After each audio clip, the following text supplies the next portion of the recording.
What's up YouTube? This is Ontario Firewood Resource, and I want to thank you guys for watching. I'm now at 100 subscribers. A little bit of a milestone, long way to go. I'm just at the beginning. But anyways, thank you guys for watching. I'm going to take this opportunity to formally introduce myself. My name is Anthony, and I'm here to bring you lots of videos, all that stuff you need to know about firewood. Today we're going to talk about what's the difference between a bush cord and a face cord. And also too, we're going to talk about how much wood you're going to need for your burning season. So let's start off with a simple basic definition what a face cord and a bush cord is. Firewood can't be measured with weight because it's constantly drying and losing moisture. Some woods are different than others, so if you have a couple different types mixed together, it's going to give you a different weight in the end.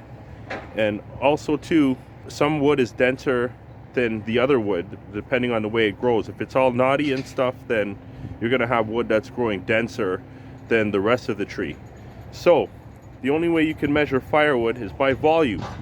Now, those in the know with firewood, or those in the know who use firewood, they know that a bush cord has a measurement of 4 feet high by 8 feet wide and 8 feet long, stacked logs, all in that fashion.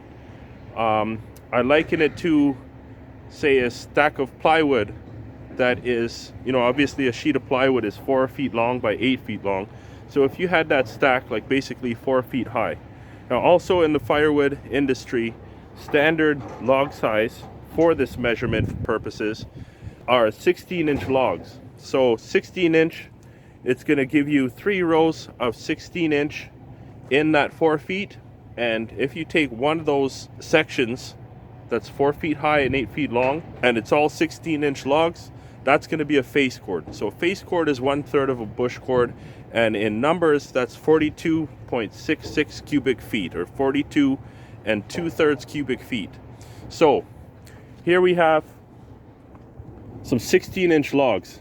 So if you picture, you just take these and you stack these up 4 feet high, 8 feet long, there's your face cord. Now, you see I use these crates called IBC totes.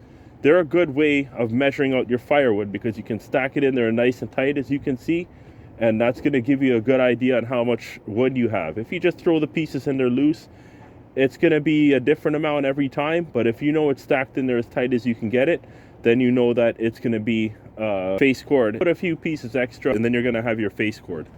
So you know what a face cord is, and you want to place an order for wood. You're not quite sure about what amount of wood you're going to need.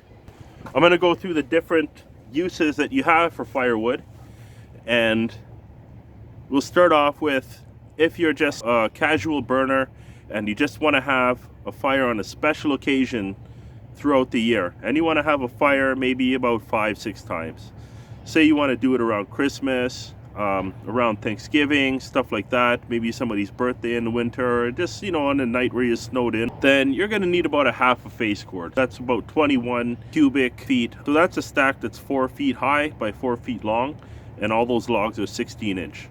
If you're going to burn a little more casually than that, but you still consider it, then you're going to need a face cord, and that you'll get maybe 10 to 12 uses on it. Obviously all these measurements are depending on how long you're going to actually have those fires. So say if you had a fire for like 3-4 hours, then that's the measurement that I'm talking about basically. Next step up is if you're going to need a half a bush cord, and that's a face cord and a half. So that'll carry through the winter if you call yourself not quite a regular burner, but when you feel like it, you can have the fire. In terms of heating, it depends on your climate, how much you're going to need. Now, I'm here in Toronto, and I share the parallel with all the northern states. I'm just below the state borderline across the whole country. So that's the temperate region, and a lot before you're getting into the far north, it's going to be cold, sub-zero temperatures from anywhere from mid-December, end of December, until about March. So depending on the size of your house, let's say if you have a 3,000 square foot house, then you're going to need about 4 bush cords at least for the winter for heating your home. You might need up to 6 bush cords. It depends on also how big your house is, but it also depends on how cold it is. If it's going to be a really cold winter, then you're going to need 6 bush cords. So I hope that helps you guys out. Tune in for more videos, subscribe to the channel, comment, share, all that good stuff.